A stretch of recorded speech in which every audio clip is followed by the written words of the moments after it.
I'd like to open up this meeting. Welcome to Zamora Middle School. Today's date is October 16, 2018, and I'm opening up the Lone Star Governance Board-led workshop. The time is 6:03 p.m. We have, I believe, 4 board members in attendance. Edward Munguia, Luis Ibarra, Here. and then Mrs. Elda Flores. Okay, and then I'm going to pass the mic to Mr. Diaz. Good evening, ladies and gentlemen. I'm Johnny Diaz. I'm the principal here at Zamora Middle School. We have the great performance, as you know. Let's give our hands for our cheerleaders up here in the front.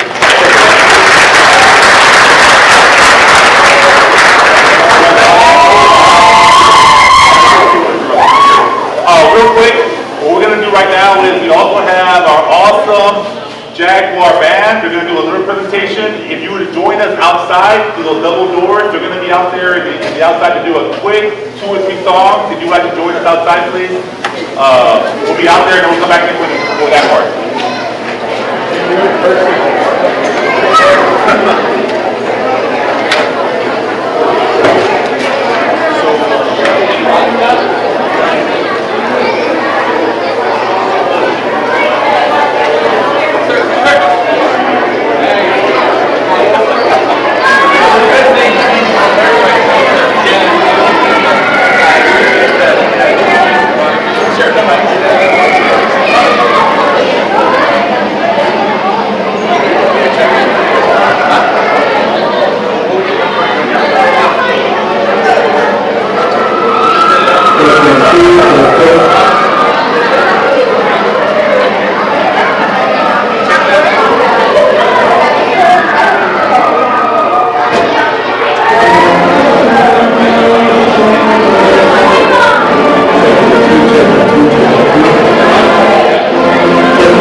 Welcome once again, parents, to the two-way board community meeting, State Academic Accountability and System of Grade Schools. My name is Angelina Ostagui. I represent District 1. And I'm going to introduce my colleagues, and I would like for them to introduce themselves and why they are on the board. To my right is Mr. Edward Munguia. Hello, my name is Edward Munguia, and I represent South San District 3, which is some of the Palo Alto area and some of the area near Gillette and Palo Alto College. I got on the board because I felt the need to participate as a community member on this level. I saw a lot of what I thought was negative news and things that could be prevented with good leadership. So I was appointed to the seat in January, and I've been there ever since. Thank you. Mr. Luis Ibarra. Hello, my name is Luis Ibarra. I represent District 2. I'm a product of South San. Went to Palo Alto Elementary, Kaizen Middle School, graduated from South San in 1991. I have my children in the district, and I felt the need to get on the board to try to make a difference in the education of our kids, focus on academics, and try to make positive change here at the school district. Thank you. And our newly appointed Superintendent, Dr. Alexandro Flores. Good evening, folks. Thank you. I just want to say I am truly blessed and honored to be given the opportunity to come and work with South San ISD. I am excited for the opportunity to work with this board. Half the reason why I'm excited to come out here was because precisely of the progress that the board has made over the recent years and the steps they're trying to make in order to provide better services for the parents and for the students of this community. And I will tell you, I am here to work hard. I'm here to roll up my sleeves. I say this all the time. I bring a blue-collar approach to a white-collar job. I don't like to shy away from the issues. I look to building teamwork with the community, teamwork with the board, and getting the administration and our staff and everybody to buy into the vision that I know that we can accomplish if we work together to take South San to new heights. And you better believe I'm going to give my best effort, and I'm excited to get to meet you. And I will be setting up meetings in the future to meet with communities so I can hear from you, because it's important that I get to hear your voices and what you folks are looking for, so we can provide you the services that you are looking for your children. And so thank you for the opportunity. I'm truly blessed and honored to be here, and I look forward to the challenges and the hard work. So thank you. A little bit about myself. I represent District 1, which is by Somerset and Palo Alto Road. I have been on the board for 4 years, and I am your board president. One of the reasons why I wanted to be on the board was to institute policies that would benefit the children of our district. I am also a product of South San. I graduated in 1992. I also attended Palo Alto Elementary and Kaizen Middle School. My children attend this district. My oldest in 2015 was valedictorian, so we're very proud of that. And I have a sophomore and a 5th grader. And so just to be able to be part of this board and to know that progress is being made and to know that the media is a little bit focusing on our progress, which is for the good, is always something positive for the school district. And we're going to go ahead and begin our meeting. So 3 takeaways we would like to accomplish from today's meeting is we want to help our community gain a better understanding of the state's new academic accountability system. We want to discuss our performance under the new academic accountability system and how we are addressing our areas of improvement. We want to explain how the System of Grade Schools, which is SGS, Theory of Action, is designed to support South San ISD's academic performance.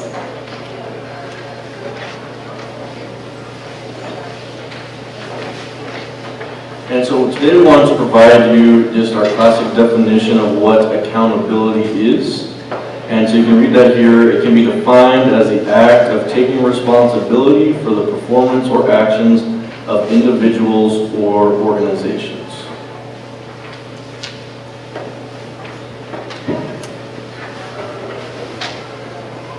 I think one of the things that I'd like to stress is that there are many ways to identify accountability in public school organizations, and there's a few that we're going to list here: financial accountability, academic accountability, organizational, and local. And what we'll be discussing tonight is mainly academic. The focus for today is the new state academic accountability system. And so you can see here, this is the state's old accountability system. So a lot of you that have kids in the district, either, went to schools that had met standards, or also had 7 distinctions. And so we just want to go over the fact that that is the old way the state measured, and so we're going to talk about the new way. And you can see the 4 components that they used to measure to get you a met standard or improvement required. And that's student achievement, student progress, closing performance gaps, and post-secondary readiness.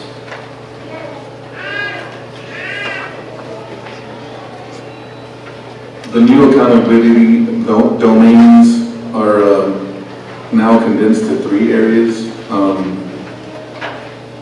The better of achievement or progress of student achievement or school progress is worth 70%, and those are right under the green bar. And then closing the gaps is now worth 30%, and that's the biggest difference. That weight that they put on closing the gaps has made all the difference, and it's the one that's affected the most school districts throughout the state. So here is the South End ISD and what our report card is. It received a D for the 2017-2018. So what does that mean? So it is currently being graded as a district. The higher of domain 1 and 2 equals 70% of our grade. So if you look below, student achievement, we got a D, and school progress, we got a D. But the higher of that, which was in school progress, gave us the higher of domain 1 and 2.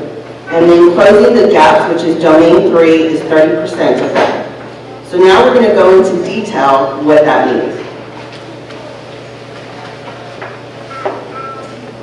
And so first we have domain 1, which is student achievement. So this is largely based on the performance on STAR testing across each campus and district. So our district received a grade, but so did every school, elementary school, middle school, and our high school. So every elementary and middle school was graded on this 100% on the STAR test. No other factors went into your elementary school or your middle school grades other than your STAR test. The high school and the district as a whole gets graded a little bit differently, as you can see. The STAR test results count for 40% of your grade. The college, career, and military readiness counts for 40% of your grade, and the graduation rate counts as 20% of your grade for the high school and for the district. So this next slide, we kind of broke down a little bit more how we got the first D in this category. And so you see the STAR performance gets broken down into your approaches, meets, and masters. And your college, career, and military readiness, we can show here how many students received that out of the total graduates. One little point here, and any staff at South San can correct me if I'm saying something wrong, but the military readiness are those students that leave high school going into a branch of our military. We always did record that information, and each student received a certificate, and they were recognized at graduation that they were going into the military. However, the state had not asked us to report that to them in what's called our PEIMS data. So we never had to send that to the state. We kept it here at school and had those certificates. Now that's being requested of the state. And so that's part of the reason why we have a lower grade in this category, is simply because we had no idea that was something that they wanted. So I believe the state finished this accountability system in July, this past July. and graded us on the past year. So that's just to show you that we had no preparation as far as what data they were going to be requesting or what they would be grading us on. Which is fine, we see where we are now, and we can grow from there, but that's just to show you that some of the data they requested was not provided. And of course, you see the graduation rate there is the best percentage of 4, 5, or 6 years. What is domain 2, which is goal progress? There are 2 parts. And remember, we get graded on the higher of the 2. Part A is academic growth, which we got a 60. Based on how many students grew from year to year based on STAR performance in reading and math. Part B, which is relative performance, we got a 69, which was the higher of the 2. It evaluates the STAR performance of all students in relation to the percentage of economically disadvantaged students in the district to other districts or campuses with similar socioeconomic percentages. The higher score of the 2 is used for the entire domain. Remember, our highest score was Part B, which is relative performance. We scored a 69.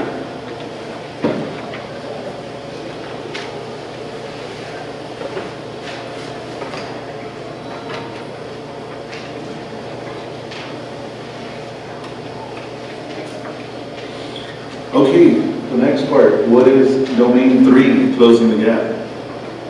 Federal component that is now 30% of the state accountability system, and that's all based on subpopulations. You have to have 10 students in a subpopulation for it to count, or if you have 10 students in a subpopulation, it counts. And the subpops are listed there, which include all students, African Americans, Hispanic, white, American Indian, Asian, Pacific Islander, one of 2 or more races, economically disadvantaged, current and former special education, current and monitored English learners, continuously enrolled and non-continuously enrolled. So those are all examples of subpopulations that are in this 30% category. So on this next slide, you see where we fared as a district there. We got a 51, that's an F, that's 30%. If you look at the grade level performance, we met 0 of 20 targets. On federal graduation rate, we met 0 of 5 targets. English, we met 1 out of 1. And student achievement, 0 out of 7 targets. So as a district, I think we did a bad job. There's no other way to put it. And that job that we did bad at was tracking the student population, the students of our subpopulations. That's the main thing, is that we did a bad job of tracking. So what is a target? I just want to put something up there so we can kind of go over it. And if you look at the special ed current column, as an example, that's a subpopulation. And if you look all the way to the left, it says ELA reading target.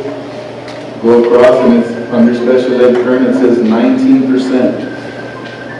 And then it says what our ELA reading percentage at meets GL standard or above, 17%. So because we were 2 percentage points under that target, we got 0 points for that.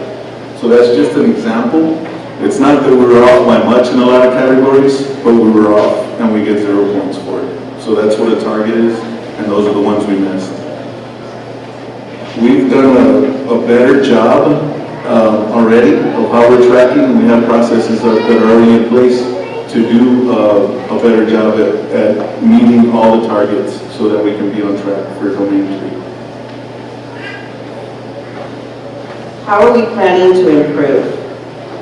Improve how we track the quality of our data of our students, which is PEIMS, the CTE courses, the subpopulations, etc. We want to improve we want to focus on the quality and consistency of instruction across all campuses. We want to focus on providing quality intervention and support for all our students and subpopulations. We want a continuous monitoring of annual progress through set Lone Star governance goals. And so now we're moving on to something called System of Great Schools. And I want to do a little exercise. Raise your hand if you've heard of System of Great Schools. Mostly our administration. So hopefully by the end of this meeting you understand a little bit more about what System of Great Schools is. And hopefully by the end of the year you all will be experts at what this is, because this is our new framework at South San. So essentially what it is it's increasing the number and percent of students in top-rated schools and reducing the number and percent of students in low-rated schools. I'm going to talk to you a little bit about what that means. So one of the biggest components of SGS is that South San would design its own school performance framework. And basically, what that means is that we're going to create our own local accountability. So there's a state accountability, and that's what we've been going over.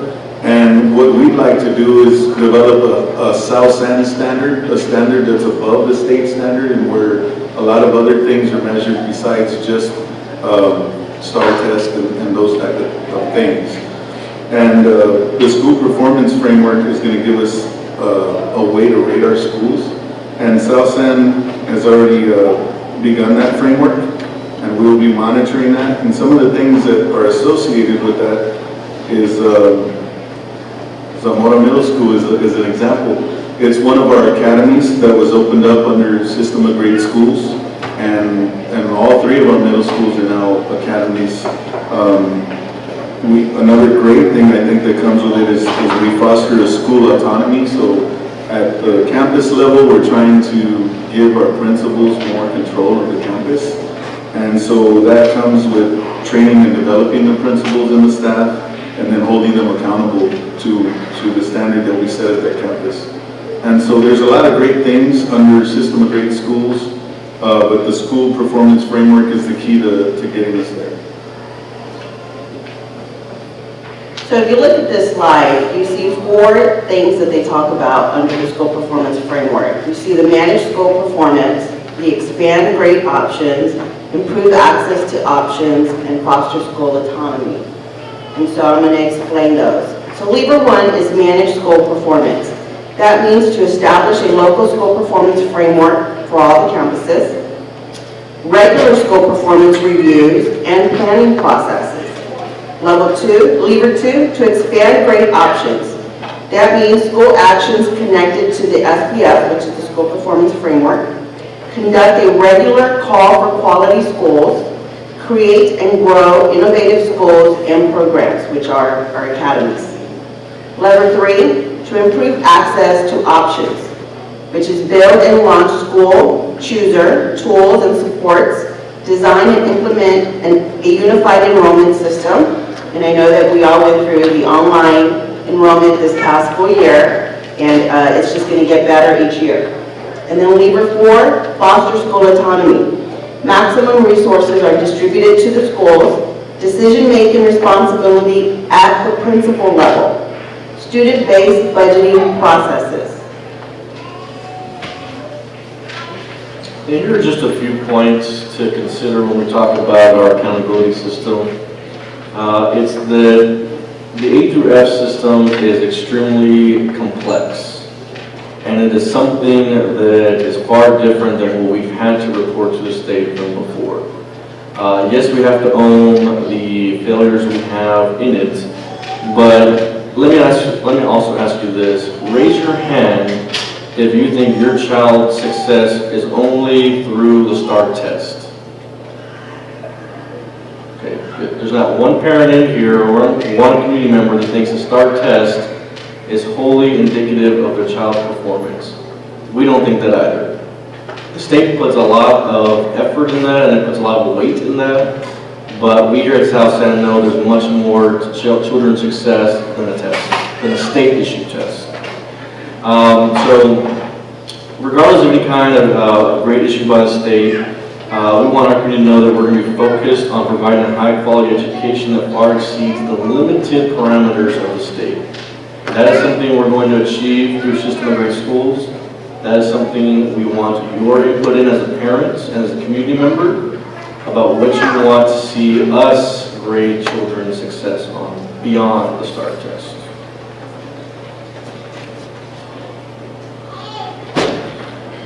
So how can parents help, or anybody in charge of the children? There's a lot of grandparents that help out, and aunts and uncles and everybody else.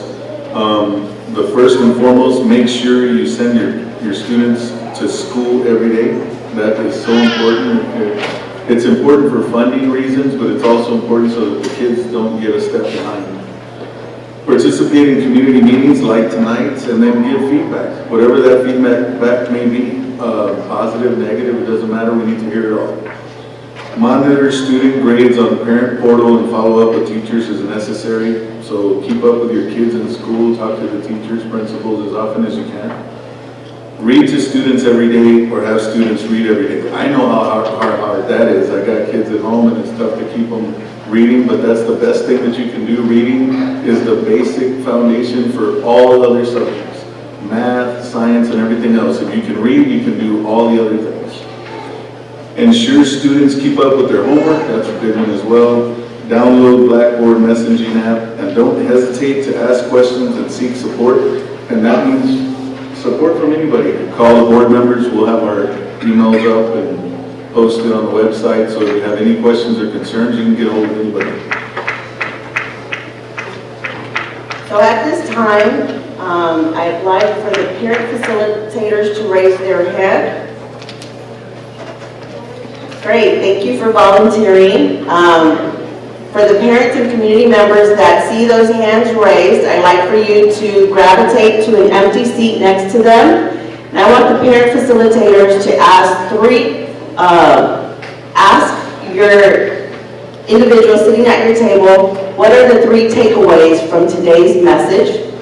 Also, we will be collecting questions, comments, and concerns relevant to this subject and any other subject that you want us to hear.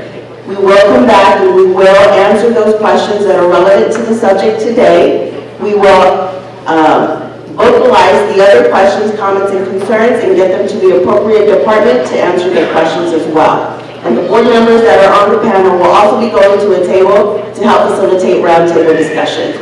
And if we can do that for at least 15 minutes, and then we'll regroup and answer those questions. Thank you.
be having more of these meetings.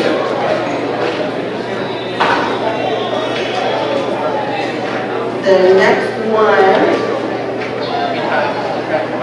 is going to be Tuesday, November 13th at 6 p.m. at Dwight Middle School.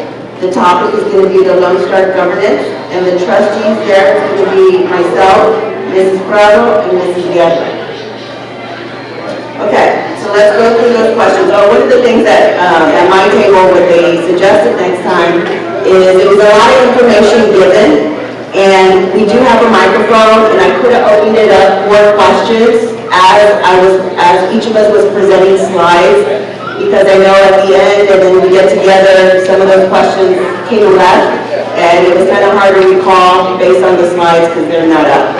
And so that is really, really good to note that for next time. I'm really sorry about that. But we do have some really good questions today.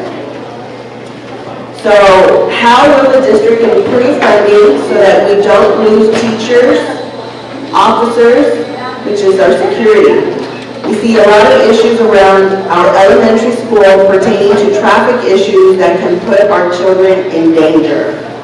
And so this is not relevant to the subject matter today, and I am going to forward this to our administration. They will ask this, they will answer this and put it on the website, okay? There isn't a name or phone number. If this is a question that you had asked, you can come to me at the end and give me your name, phone number, and email so that we can directly respond. That would be great as well. The next one is, how can we get more parents involved?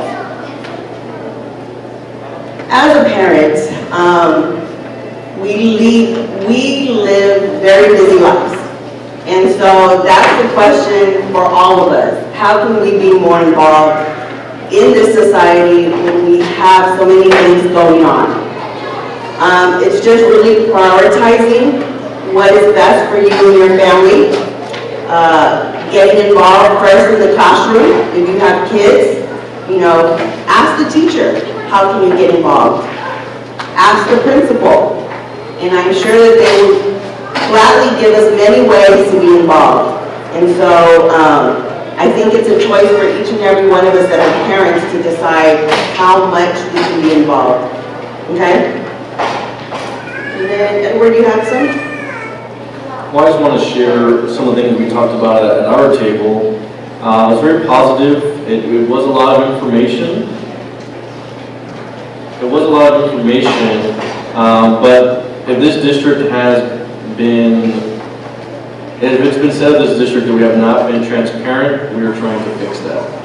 So we gave a lot of information out today. It's not meant to be an overload, it's just meant to be as transparent as possible.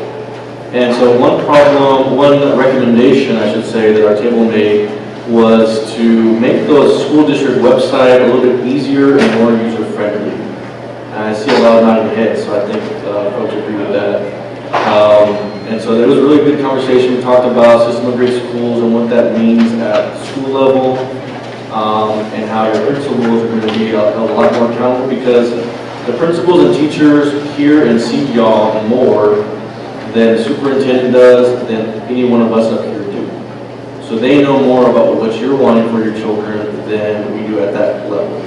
So they're going to have a lot more responsibility, and we've already started that process. And so one hard question here is, what is the Blackboard messaging? So does somebody want to answer that? I was just informed of this app this week. So the Blackboard messaging app replaced the school messenger. So it is all the messaging that you receive by telephone, email, and texting. And so now there's an app that we can specifically go to and visit all the latest news that they've been sending out. And so that's what I've been told. I think if you have an Android or iPhone, you can go to where you select the apps and you can look for it. And it can be downloaded to your phone. Perfect. Okay, I have a tough question that was presented to my table, and maybe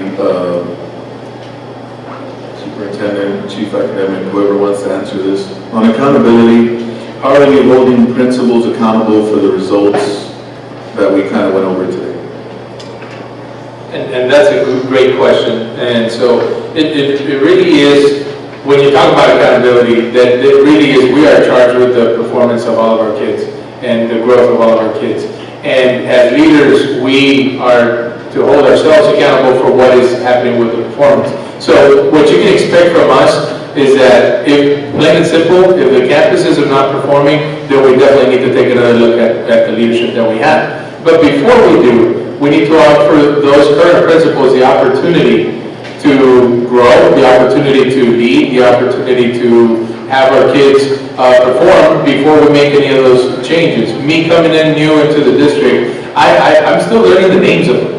And so it's not big deal. And so it's a matter of building relationships with them, seeing what their strong points are, seeing what areas that they have to improve upon, putting a good program in place so that they can grow. The new state TPES evaluation system is designed around growth for principals as well, because I will tell you right now, being a principal is a difficult job.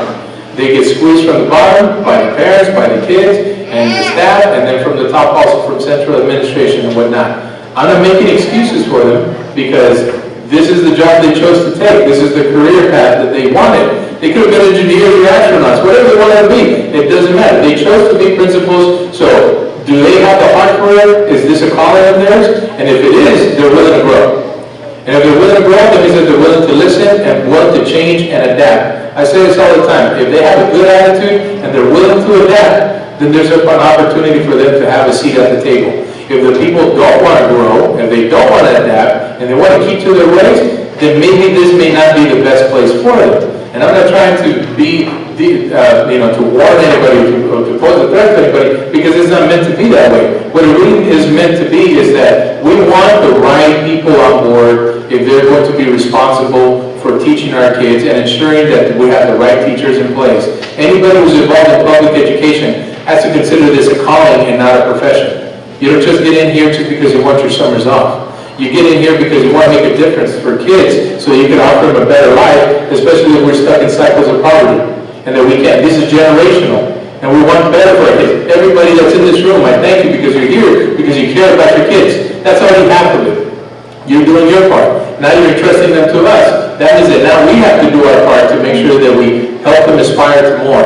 So what you can count from us is that we are going to be looking at everybody that works for our organization, from the top down. From myself, holding myself accountable to meeting our performance, the district goals, the goals that this board has set for us, to the custodians, to everybody that provides a service for you guys, because the name of the game is providing top quality customer service. And as it was sitting with one of the tables, I wanted to hear from the parents myself. Just tell me, what is it that we're doing right? What is it that we're doing wrong? And I heard it right off the bat. We need to make sure that our kids are aiming for college and career readiness. That we need to have those standards for them so they can have a better future. We want more organization from our campuses so that we all look like we're all walking in lockstep and that we're all moving in the same direction. Consistency across campuses, so that we offer the same quality customer service, the same quality educational services across the board. Those are all legitimate points that everybody's making. We talk about standards and dress code. If some campuses want to have uniforms,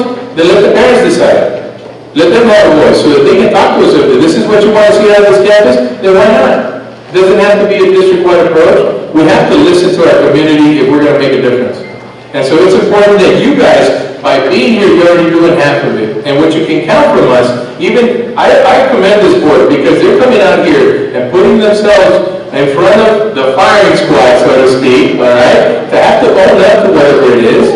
But today is a great opportunity for us to be able to tell the difference between what we've done in the past and where we are moving in the future. So I commend them for at least showing up here, having this board-led community meeting. That's why I've been quiet half the time. Can you tell they're willing to talk? Because it's their meeting, and I'm here to support them. But you can also count that us as a district, we're here to help this community get back on track and heal whatever's been done in the past. Let's wrong our right, let's right our wrongs, let's right our wrongs, and so that we can move forward. So you can expect more meetings coming from the administrative team. I look forward to coming out here, and I just want to hear the truth. What is it that we're doing right? What is it that we're doing wrong? Customer service, organization, making sure that the cars are flowing, that the traffic is well. If we're going to make changes in transportation or whatever it is, what kind of preparation time are we giving to the community so they can get ready for these kinds of things? Are these fair points to make? Those are all things that we want to see for this community, and then transparency. Can we be more transparent? This is a good example of the administrative team and the leadership team making an effort to be more transparent. So at bare minimum, nobody likes to hear whatever it is we just heard, but you know what? It gives us that baseline. And a lot of this stuff is fixable. But we also don't want to be just teaching just straight only to a STAR test, because our kids are way more than just one test. It's not just about worksheets. It's about making sure that these kids get a well-rounded education, and we're going to work tirelessly to get there. And so this is what you can count on. I hope that answered the question. Yes, I kind of went a little over. Thank you for that. I'm going to turn off my mic, but you can expect more meetings coming at least from our end and from our administration moving forward, so that you guys can tell us what you really are looking for as a community. Okay, thank you.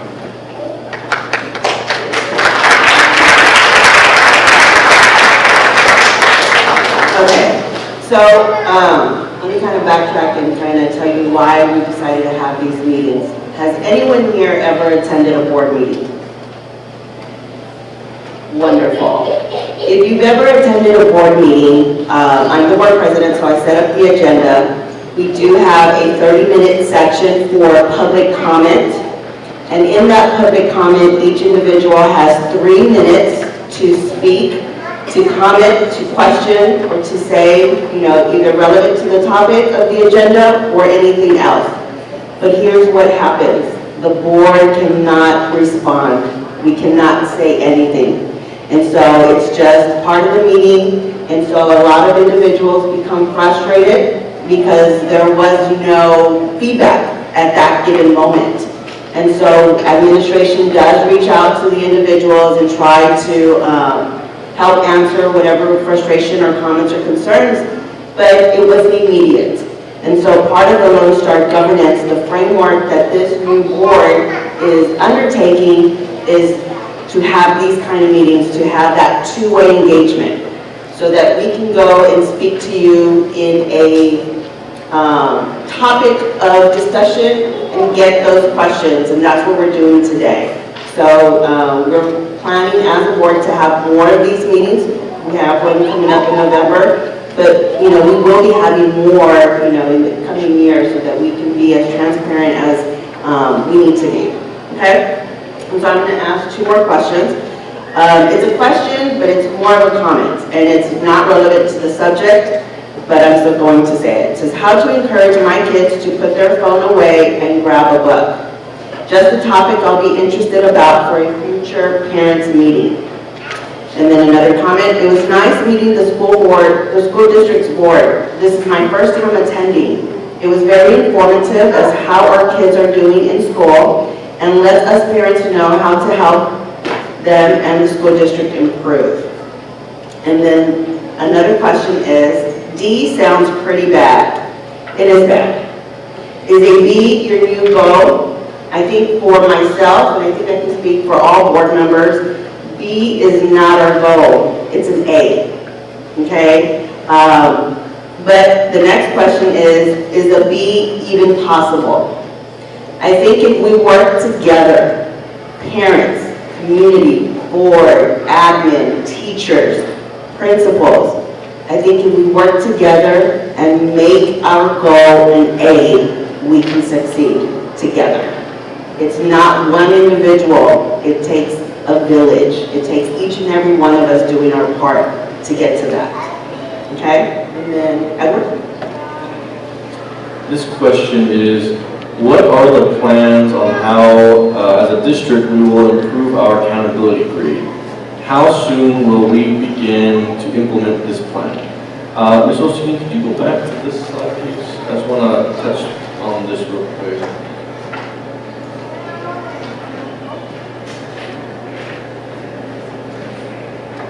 Okay, Delinda, can you raise your hand? That's Delinda. And Lorraine, can you raise your hand? Ms. Baldwin, so these are the ladies here that are going to take these steps and make them happen. as a team, of course, but they're the ones leading up the charge. So we've already been talking to Delinda about what each of these mean. The first one, improve how we track the data. So PEAMS is something that it's really the data that we track with all our students, and we send that to the state. They have already told us, look, we understand we need to put in our students that are going off to the military. We already knew which ones were going, but now we need to have them be put into the system that goes to the state. Now we're going to say, okay, the person who does that probably needs to only do that job, because it's a lot of data. Think about all the students at the school, and all the categories they belong to, and all the data that goes to each individual student that then has to go to the state government.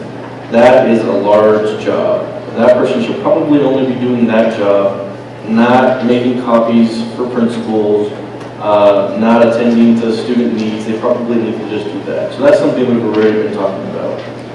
The focus on the quality and consistency of instruction across all campuses. All the principals meet together at least once a month, I believe now, and that had not always been happening. So if there is an issue at, let's say, the math score at Benavides was not high, they can go to one, let's say Palo Alto, that has a high score and say, what are y'all doing at Palo Alto that gets you that high score? And how can you help our school get there? And then, Benavides say, I'm very strong in math, Palo Alto, you're not so much, let me try to help you see where you can improve on this, and we'll share some resources and what we're doing.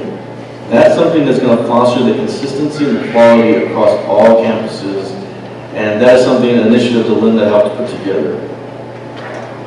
Focusing on providing quality intervention. So now we have a lot more data resources, some what would you call it?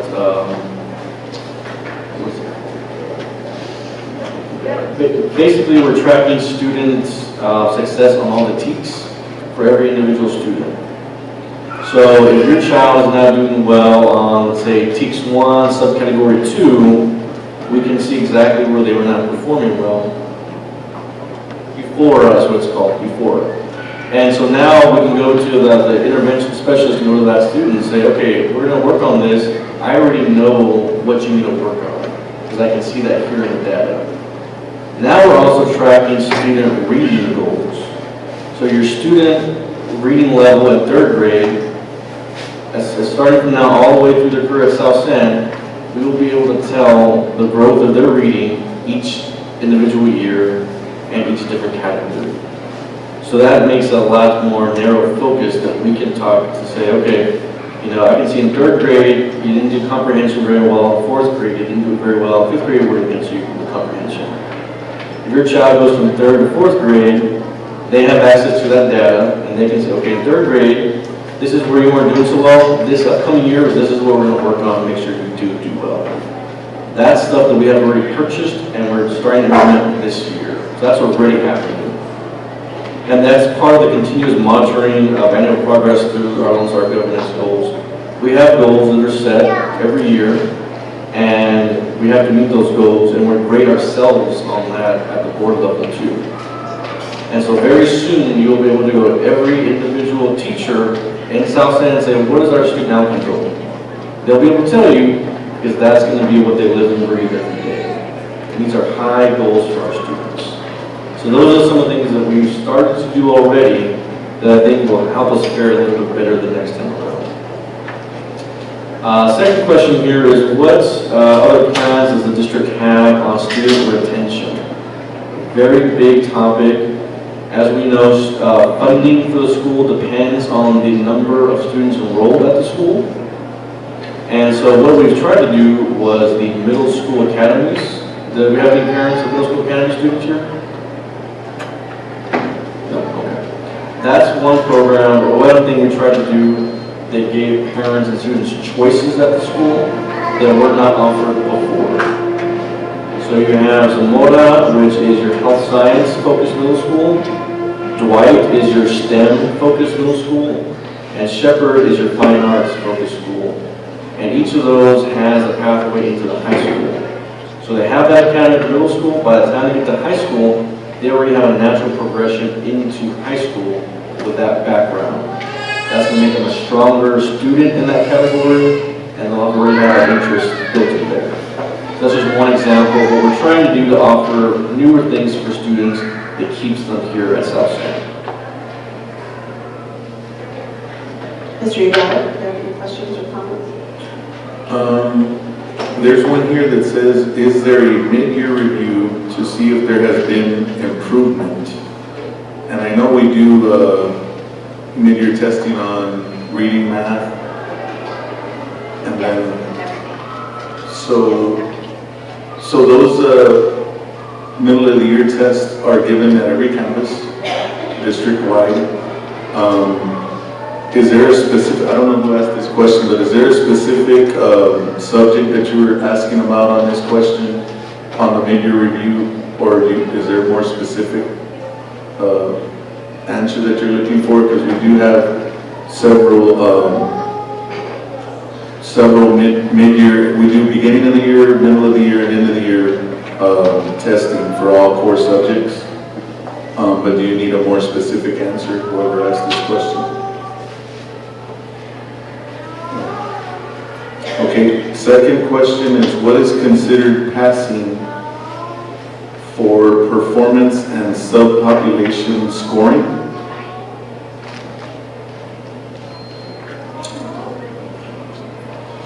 I can answer that. Well, the answer is that it varies. It varies. The different tests have different passing percentages and rates, and so it depends on the subject, depends on the grade level, and then when you talk about passing, then now the question is at what rate are you passing? Approaches, meets, and masters are the three designations under the new accountability system. Where you're at approaches grade level, that means technically you pass the test. If you want to go pass-fail. If you're saying meets, that means that you're right on target according to that grade level. And if you're at mastering, that means that you're ahead of that grade level. And so you really want to look at it, and we need to start looking at the test as a pass-fail, and we need to start looking at the test as more of, are we growing? Is every student growing at least a year's worth? Because that's the name of the game for the new accountability system.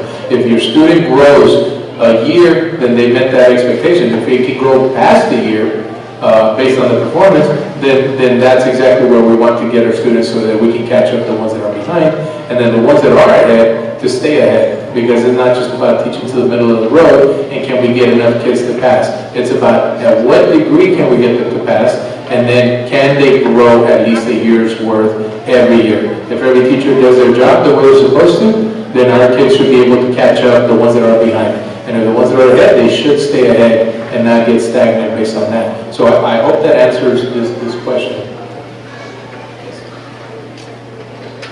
Okay, I do have a few more. Let me go over just this last Okay, one. go ahead. It's not relevant to tonight, but I'll put it out there and then we'll send this out. It says transportation from Garden Valley. It was available last year, but not this year. So I will submit this question and we will get back to you. There's not any contact info on this, but we'll post an answer again. Okay. What is exactly being graded on the subpopulations? And then who is designing the framework for the school performance? Dr. Flores, can you answer the first one? What is exactly being graded on the subpopulations? Well, it's the same thing. It's the same test. The test doesn't change. What changes is the group of kids. So in order to qualify for a subpopulation, you need to have at least 10 students that meet that group criteria. So if you are, obviously we have a large Hispanic population, so that means that group passes, that group counts for your subpopulation. If we have at least 10 students that are African American, that counts as a subpopulation. If you have at least 10 students in that campus that are Anglo, that counts as a subpopulation. But so how many of those kids you need to pass is what comes to that percentage that has been set by the federal government. So if you look at, like, for example, African American, the very first block of yellow, starting from the left on the top, it says 32%. And so if you do have a subpopulation, at least 32% of that subpopulation needs to meet that standard. And so when you look at how we performed, it's at 28. So we were about 2-3 kids short of meeting that percentage. So the test itself, the passing of the test does not change. It's how many of those kids in that subpopulation are passing that test in order for you to get credit for the subpopulation. Okay. And so that second part is, who is designing the framework for the school performance? And so this past summer, before the school was out, we had some meetings. It was labeled under the strategic design. And so it was compiled of community members, parents, students, admin, and teachers that were, over a period of several meetings, came to an agreement as to what the district is looking in when we do that school performance framework. It has not gone live. We plan to go live hopefully coming in January, hopefully. And but it is, when I mean live, it means that it's ever growing. It's not something that's just going to be designed and put on a shelf. It is going to be implemented at all levels. And so every year, I think we should be revisiting it and asking those questions to our parents to see, you know, do we make a right decision when we wanted to check this performance at our campuses? You know, maybe we can decide, no, that wasn't what we wanted or what we were looking at, and let's change it to something else. And that is what these community meetings are, is to have that discussion and be able to immediately do some changes for the next coming school years. Okay?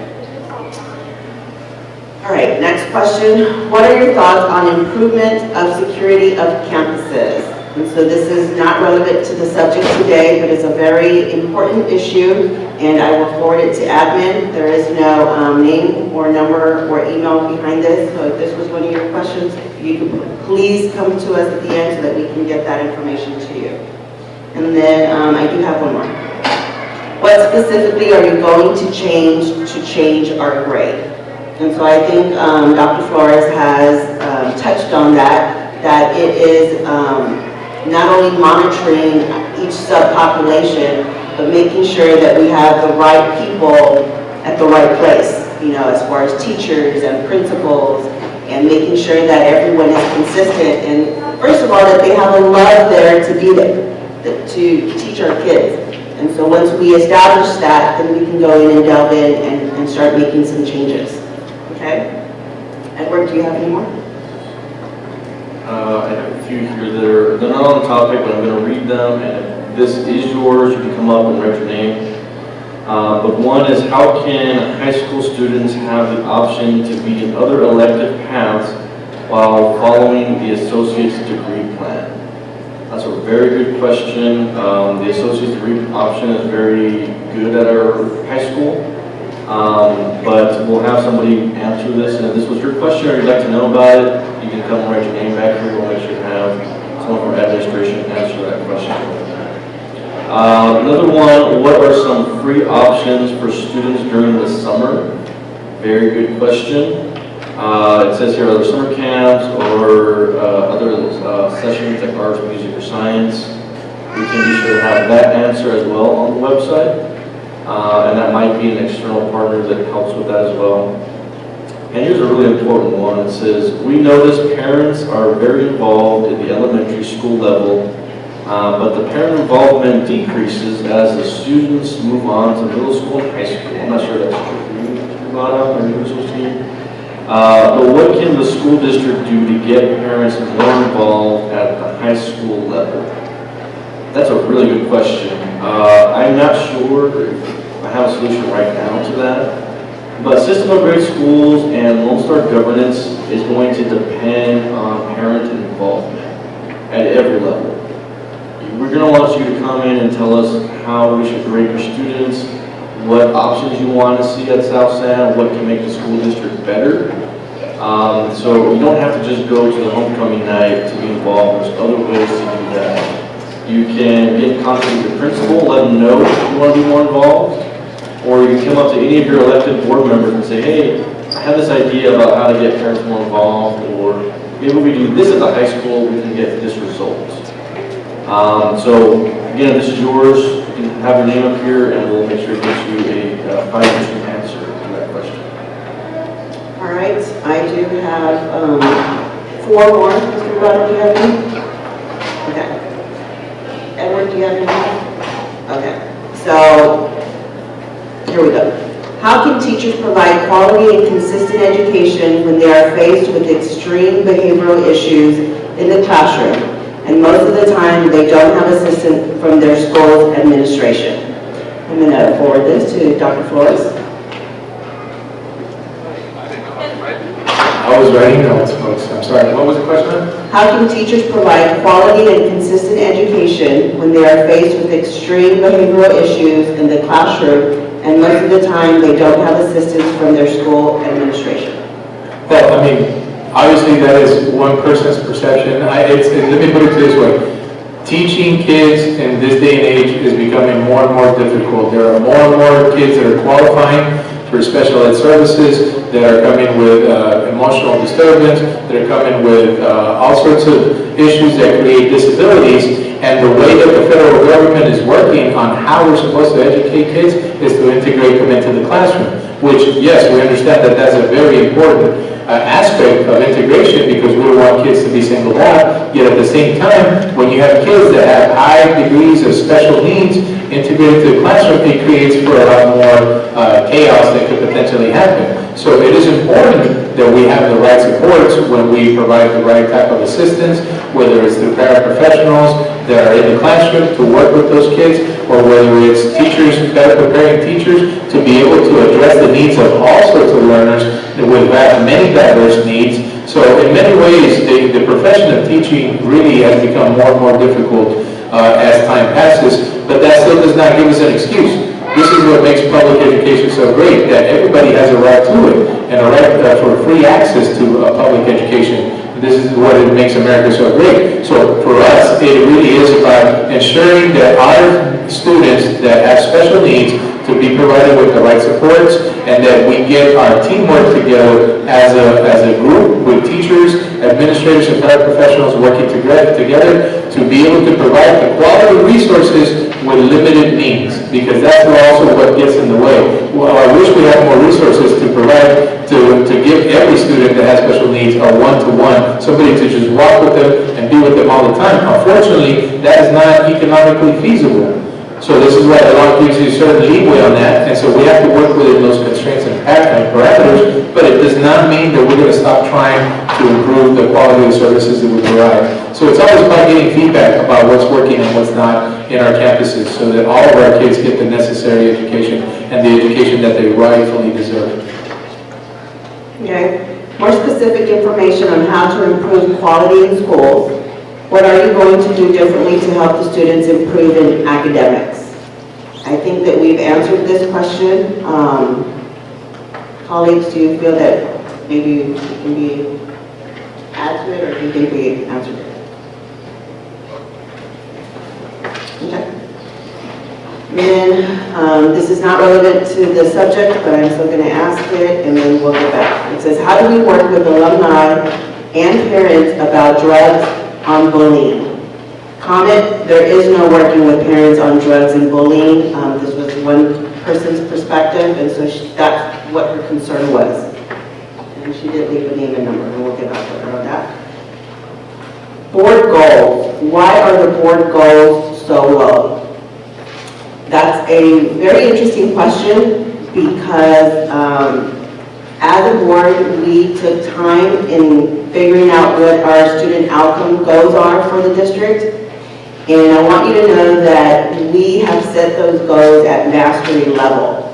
And so we have really challenged our administration to really work at getting those goals. And so I think if you ask any administration if the board goals are low, I think they would tell you no.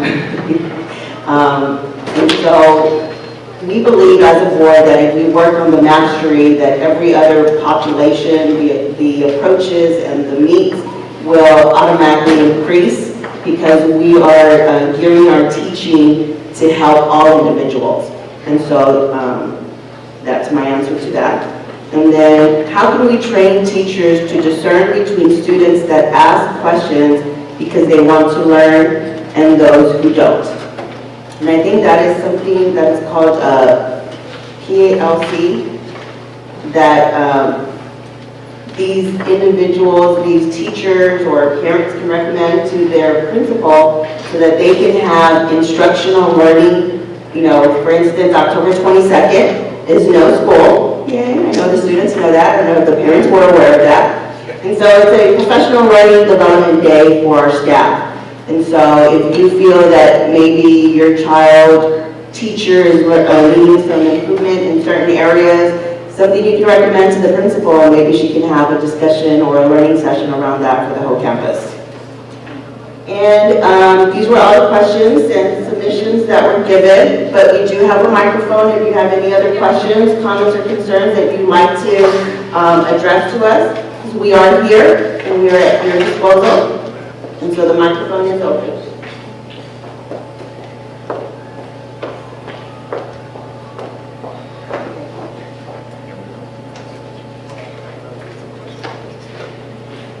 All right, any questions?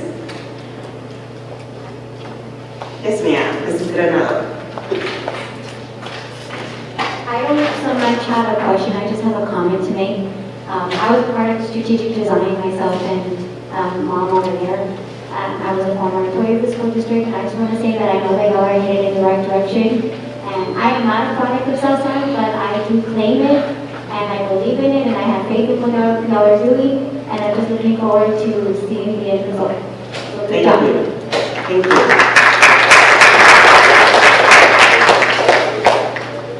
And if you also have feedback on the meeting, constructive or positive, please feel free to come up and let us know that as well.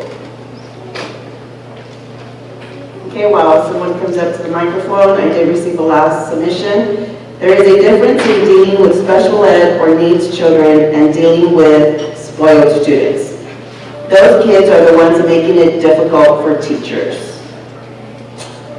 Any responses to that?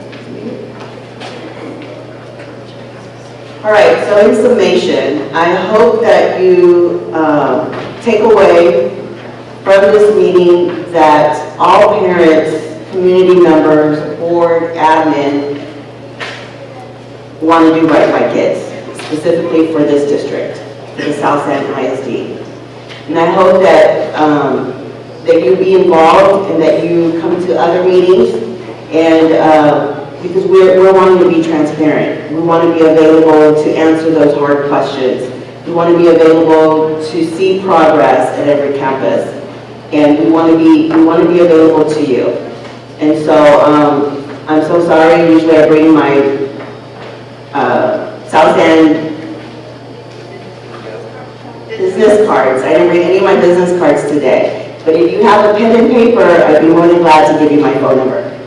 My phone number is 210-835-6709. And I give that to you because I am a parent as well. And I know that there are times where you have some concerns and you don't know where to go to or who to talk to or what to do. And so I just want to give you my number so that maybe I can help you and facilitate who to ask. And thank you for attending this meeting. I know we went a little bit long, but I know the questions and the responses were much needed. And so the time is 7:30 p.m. and the meeting is adjourned. I'm sorry, my colleagues would like, if you have any closing remarks, go ahead. I just want to say, in case you didn't know, the three of us on this side are your elected representatives to South San. You send us to South San to govern the district and make sure the district is being held accountable to y'all as taxpayers of the school district. So feel free to come out and reach out to us. That's what we're there for. Whether or not you elected us, we're here. And so we are held accountable in that way. So don't ever forget that. We never do. And you can find out on the website who your board member is, or you can just ask one of us. We'll be more than happy to refer you to that. Thank you, all of you, for coming, because as Dr. Fuller said, just you being here means you care a great deal. To spend an hour and a half with us is really nice. And so we plan to do more of this, plan to be more transparent. I'm very excited about the new leadership Dr. Flores is bringing to South San. And so I think you're going to hear a lot more good things about us in the news. Thank you very much.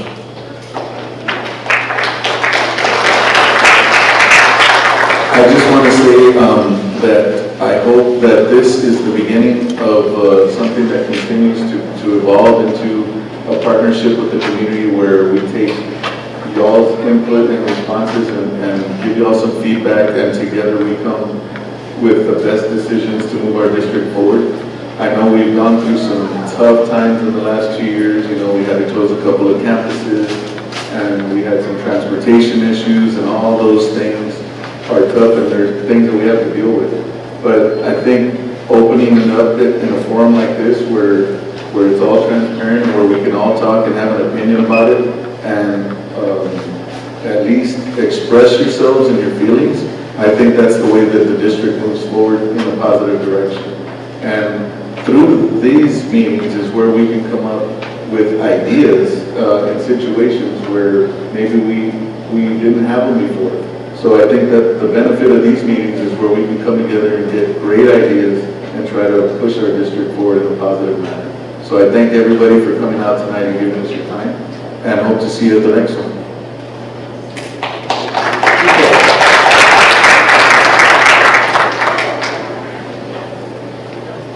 We're dismissed.